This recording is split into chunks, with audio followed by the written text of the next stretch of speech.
So I've learned twice now, once whenever I ordered my Model 3 and then twice when my brother took order of a Model Y. Well, what are the most time-sensitive things that you need to do right after you order or take delivery of your new Tesla? Let's get into the 15 top time-sensitive things you need to do right away. So freely available to you on the Tesla website are the manuals, and this can show you how to set up a driver profile if you have multiple drivers in your household, connect your car to Wi-Fi, which we're going to talk about later, learn more about the screen and more. So this is free, but if you're not much of a reader and you more like to take in information over video or DIY videos, then YouTube, like you're watching right now, is a great resource for you. Point number 2, you want to make sure to take advantage of EV tax credits, whether that's state tax credits or federal tax credits under the Inflation Reduction Act. So look on the Tesla website under your state because there's extra incentives on top of the federal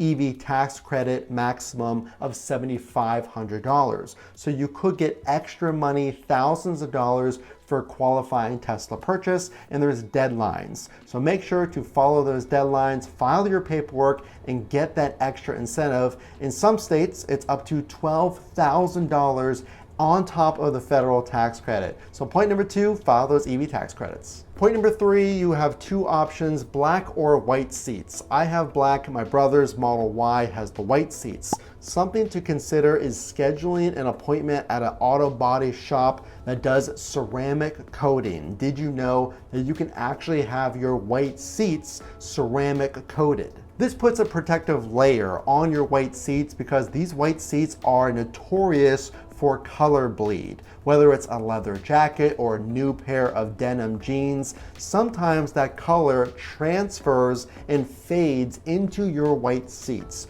So to prevent that, my advice to you is consider getting quotes to apply ceramic coating on the first week that you get those white Tesla seats. Point number 4 applies to everybody. Whether you are thinking about a Tesla, you just placed your order, or you're taking delivery soon. And this is good even for current Tesla owners who are looking to replace their home charger. Here are your options. You can get a NEMA outlet, which is what I have, a NEMA 1450. That allows me to charge my Model 3 up to around 35 miles per hour in charge. Again, it's the NEMA 1450. Or you can get a Tesla branded wall connector. That charges a little bit faster in the low 40 miles per hour range. It's a Tesla product. It looks a lot nicer. It's more expensive. But what you want to do is shop mechanics. You can find Tesla certified electricians on the Tesla website. Now, anybody with a certified electrical background can install this, but I would highly recommend at least starting your search and getting quotes from the Tesla certified technicians because they know what a Tesla needs, how many amps it needs, and so on. And by the way, a tip for you is the further away from your box you put your wall connector or your NEMA outlet, typically, almost always, the electric company is going to charge you more money. So the closer your charger is to the electrical box, they have to use less cables, therefore it is less money. So that distance matters, but that is point number 4. Brand new news, the referral program is back. So now if you are considering a Tesla, click on my referral link down below. You get rewarded, as do I, and it supports the channel. So you get free Supercharging miles. You can enter yourself into a Cybertruck drawing. You can buy Tesla accessories and more. All with these credits, you're gonna buy a Tesla, you might as well use someone's referral link, whether it's mine or someone else's. I would greatly appreciate it. Point number 5, this one you can do at any time, and that is download the Tesla app and learn Tesla App 101. So this is easily done with some of the videos on my channel. I talk about it, but also you can just download the app and kind of play around with it. You can see things and you will see more features available once you take delivery, but you can at least see and feel how to use the app. You can eventually see your charging statistics. You can see how much you spent a month on charging and more. So download that Tesla app because of course you're gonna need it. Point number 6 is premium connectivity. Do you buy it and is it worth it? Well, I 100% think it is worth it, and here is why. You get live feed footage of your car from your phone. So you get mobile access to the cameras surrounding your Tesla, and this is all for $9.99 a month. So you get a lot more features than the regular non-premium connectivity. So I don't have to go through all of these, but you can see premium connectivity. It does include that live camera feature that I talked about, and standard includes just navigation, which is fine if you're just trying to get from point A to point B, but you get karaoke, video streaming, for those of you who like to stream videos, maybe while you're supercharging, same with music streaming and more. So I think that $9.99 per month is totally worth it. So point number 7 will save you money. So while you're shopping for the charging installation cost at your house and deciding home connector, a wall connector, or NEMA outlet, you want to look at the off-peak hours. So this is typically overnight, but it's really simple. You can just plug in your electric company in your city or town that you live in, and usually it'll pop up your off-peak hours. You can save as much as half of your charging cost if you charge during these off-peak hours. So this is an incentive to charge your car during these off-peak hours to allow for less vehicles and less use on the grid during peak hours. So they give an incentive of charging you less money if you charge your Tesla during off-peak hours. So point number 9 is really understanding the range. And I want you to have a realistic expectation on how much range you're going to get. So I don't want you to be alarmed after you get your Tesla if you see that your maximum range starts to taper off a little bit. This is completely normal. Usually around 10% is lost in the first few months, and then the battery levels out. This is just how the technology works. And whenever you see that number on the Tesla website, that is for absolute optimum weather and road conditions, maybe a slightly downhill grade and just coasting a lot of the times. Now that's not, I would say, an exaggerated number. You can get that even on a road trip. You can get that efficiency, but on the day-to-day stop and go traffic, things like that, especially if you're accelerating hard and more aggressively, you're gonna lose a little bit of that battery over time, but do not be worried about it. It is a completely natural life cycle. Tips on battery health and range. You want to keep your battery plugged in, your Tesla plugged in if you can. That's a Tesla recommendation. To keep that battery at optimum temperature, you can use chill mode instead of standard acceleration to give you more range. And also, if you're going to a supercharger, plug in the GPS to your Tesla and that'll precondition the battery to get you the most range. Often talked about PPF versus ceramic coating. What is it, how much, and is it worth it? Paint protection film is very expensive. If you have an auto body shop, do it. My brother paid around $5,000 to cover his Model Y. It protects against dings and chips whenever you're driving. It's a plastic clear coating that is invisible to the eye, is professionally applied,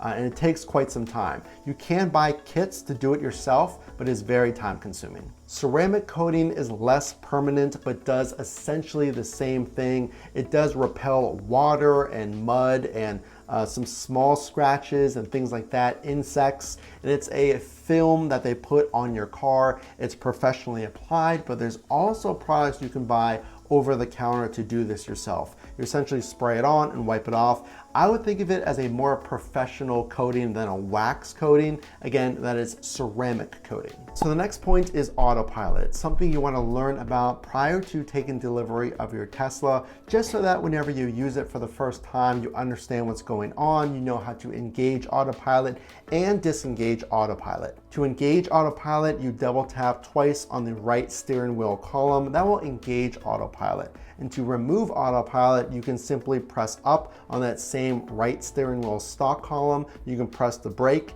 or you can turn the wheel slightly hard to break out of that autopilot. Those are your 3 ways to get out of autopilot, and like we said, how to get into autopilot. Basic autopilot will not observe stoplights or stop signs. It'll keep you at an equal distance in between other cars and traffic. It'll keep you at a customized speed that you can set, and basically it'll do the steering for you, but do keep in mind you have to be ready to intervene if you must, but that is the limitations of basic autopilot. There's also enhanced autopilot and full self-driving. So there's other videos on the channel about that. So this one's really important, and this has everything to do with accessories, from floor mats to a glass screen protector, which is the most popular item in the links down below. So if you do want to make sure you have these on day one, because the last thing you want to do is your kiddo spills a juice drink or you carry a boot full of mud, let's say it's raining or what have you, into your Tesla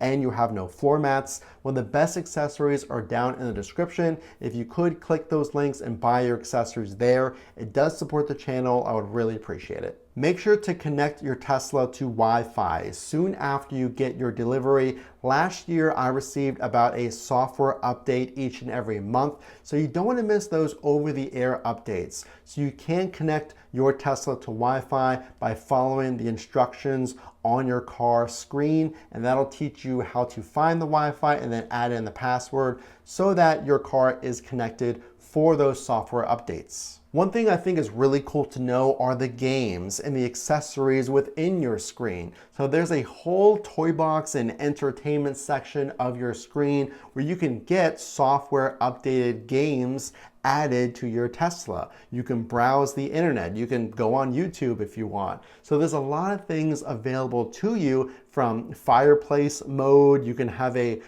basically an emissions test mode, which is a funny way to play sounds underneath the seat. There's a boombox feature. There's a lot of cool games and entertainment functions. So it's really cool to know and check it out soon after you take delivery. You want to know what your charging options are, not only at home, but when you're out and about. From CCS charging to supercharging to the mobile adapter. Well, there's a lot of different options out there. The supercharger is going to charge you by the kilowatt per hour, and it's typically around 25 cents per kilowatt hour. I would say maybe $15 to go from 20% to, let's say, 100%. Now that pricing can change, so don't quote me on that. The CCS adapters are now available. So this means you can use non-Tesla chargers to charge your Tesla with the CCS adapter. So just keep that in mind if you do a lot of road trips. It essentially will open up more chargers for you. But let's talk about these superchargers, because you're going to use those ones most frequently. As we mentioned, it is more expensive, but just know on those road trips, you can plug in the GPS to your Tesla and it'll tell you where to stop along the way so you never run out of charge. And finally, your car will come with a mobile adapter, essentially a 3-prong adapter that you can plug in anywhere in an emergency, or if you forget your adapter. It is at least one way to charge your Tesla. Keep in mind, you get very, very low mileage with this. Typically, you're going to charge at a level 2 charger, which is a normal public charger, like a CCS charger. And then some superchargers are level 3 charging. I don't want to go too far down the rabbit hole, but I did want to tell you your charging options. Last but not least, I really appreciate it if you made it this far. Please leave a comment, because this is a long video and I really appreciate you sticking around. And if you did, make sure, last but not least, to join the Tesla community, because even if you're a Tesla owner, there are software updates. There's news about new vehicles, new features, new accessories available on the Tesla shop. The referral program is back. So if you are buying a Tesla, use my referral link if you don't mind. There's a lot of updates that will keep you around in this Tesla community, and we welcome you to it. The only way I know you liked this video is to drop a like and consider buying your Tesla with my referral link down below, and also checking out those accessories that are linked in the description as well. Consider subscribing if you like more Tesla content and updates. Again, this is Matt from Frunk to Trunk. We will see you in the next video.